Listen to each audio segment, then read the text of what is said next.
اب ایک صاحب نے اور اعتراض کیا کہ اللہ تعالیٰ نے فرمایا کہ کافروں کو کہ یہ لوگ دوزخ میں رہیں گے جب تک اونٹ سوئی کے ناکے میں نہ گھسے گا، حتیٰ یلجل جمل فی سم الخیاط، کافر دوزخ میں ہمیشہ رہیں گے جب تک اونٹ سوئی کے سوراخ میں نہ گھس جائے۔ تو ایک صاحب جو سعودی عرب رہ چکے ہیں، کراچی میں میرے دوست ہیں، پڑھے لکھے آدمی ہیں، بہت قابل، کہنے لگے صاحب میرے اس میں یہ معلوم ایسا ہوتا ہے کہ اللہ تعالیٰ نے یہ جو کافروں کے لیے فرمایا کہ جب تک اونٹ سوئی کے سوراخ میں نہ گھسے گا جب تک وہ دوزخ میں ڈلیں گے، تو ہو سکتا ہے کہ سوئی کا سوراخ اللہ نے کبھی بڑا کر دیں اور اونٹ کو پتلا کر کے اس میں گھسیڑ دیں اور سب کافروں سے کہا پر سے ہو جاؤ، دوزخ خالی کرو۔ میں نے کہا بھائی سنو، قرآن شریف کو عقل سے نہ سنو، اس لیے کہ اونٹ کو پتلا کرنے کی ضرورت ہی نہیں ہے، سوئی کا سوراخ اتنا بڑا ہو سکتا ہے۔ بھائی دیکھو کہ کتنی بڑی مسجد ہے یہ، اگر اتنی بڑی سوئی بنائی جائے، ایک سوئی اتنی بڑی بنائی جائے جتنی کمال صاحب کی بلڈنگ ہے یا کوئی اور ایسے بڑا عمارت لے لو، اسمبلی ہاؤس یا اپنا ہائی کورٹ لے لو، تو اس میں کتنے لوگ گزر جائیں گے۔ لہٰذا یہ عقل سے ترجمہ مت کرو۔ میں نے فوراً تفسیر روح المانی منگائی اور میں نے کہا کہ کیونکہ قرآن عربوں کے محاورے پر نازل ہوا ہے، لہٰذا حضرت آلوسی مفسر عظیم جن کے بارے میں انور شاہ کشمیری فرمایا کرتے تھے کہ اتنا بڑا مفسر امت میں نہیں گزرا ہے، تفسیر روح المانی کے مقابلے میں کوئی تفسیر نہیں ہے عربی زبان میں۔ لیکن بیان القرآن کے لیے کیا فرمایا؟ انور شاہ کشمیری کا قول شاہ عبدالغنی صاحب میرے مرشد اول نقل فرمایا کرتے تھے، یہ فرماتے ہیں ایک آیت میں مجھ کو اشکال ہوا، ایک آیت میں مجھ کو اشکال ہوا۔ کون کہہ رہا ہے یہ؟ علامہ انور شاہ کشمیری رحمۃ اللہ علیہ۔ 14 متقدمین کی تفسیریں دیکھی،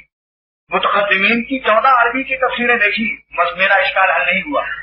پھر میں نے سوچا کہ چلو بھائی مولانا تھانوی نے بھی اردو میں لکھا، معمولی کتاب سمجھ، کہنے لگے اردو کی کتاب دیکھتے ہی نہیں تھے، انور شاہ کشمیری اردو کی کتاب دیکھتے ہی نہیں، ان کو اپنی توہین اور وہ بے مزہ سا لگتا تھا، جو عربی کا ذائقہ ایسا بھی کیا تھا کہ اردو کی کوئی کتاب دیکھنے کی طاقت ہی نہیں رکھتے، لیکن مجبور ہو کر انہوں نے کہا چلو بھائی مولانا تھانوی کی اردو کی تفسیر بیان قرآن دیکھ لیں، شاید اس میں کوئی مسئلہ حل ہو جائے۔ تو حل ہو گیا مسئلہ، حضرت ایک لفظ ایسا بہا دیتے ہیں اس میں جس سے مسئلہ حل ہو جاتا، کیونکہ حضرت نے ساری تفسیریں سامنے رکھی، پھر اشکال کا حل کیا، ایک لفظ بہا دیتے بس سوال سارا وہاں مسئلہ حل۔ یہ اب انور شاہ کشمیری کو جوش آیا، فرماتے میں تو سمجھتا تھا بیان القرآن اردو دانوں کے لیے، اب معلوم ہے علماء کے لیے یہ ہے بیان القرآن۔ تو میں نے روح المانی جو منگائی اس میں دیکھا تو حضرت آلوسی رحمۃ اللہ علیہ فرماتے ہیں کہ عرب کے لوگ جس کام کو انہیں یہ کہنا ہوتا تھا آپس میں کہ لا افعل ذلک ابدا، ہم اس کام کو کبھی نہیں کریں گے، تو وہاں یہ لگا دیتے تھے حتی تمیز الغراب، یہاں تک کہ کوا سفید ہو جائے، وحتی یلج الجمل فی سم الخیاط، تو یہاں تک کہ اونٹ سوئی کے سوراخ میں پہنچ جائے۔ مقصد یہ ہوتا تھا لا افعل ذلک ابدا، اس کام کو ہمیں ہمیشہ کبھی نہیں کرنا ہے۔ تو عربوں کے محاورے پر قرآن نازل ہوا، لہذا جب تک عربوں کا محاورہ سامنے نہیں ہوگا قرآن سمجھنا مشکل ہو جائے گا۔ لہذا حضرت سید محمود بغدادی مفتی بغداد نے روح المانی میں عربوں کا محاورہ نقل کر کے پھر اس کی تفسیر کر دی کہ کبھی بھی اللہ تعالیٰ ان کو دوزخ سے نہیں نکالیں گے۔ یہ معنی ہوئے اس کی، یہ نہیں کہ سوئی کا سوراخ بڑا کر کے ان کو پتلا کر کے معنی نکال لو، یہ اپنی طرف سے ترجمہ جائز نہیں ہوگا جب تک کہ مفسرین کے تفسیروں کو نہ دیکھا جائے۔ صحابہ نے جو سمجھا قرآن کو، صحابہ کے اقوال،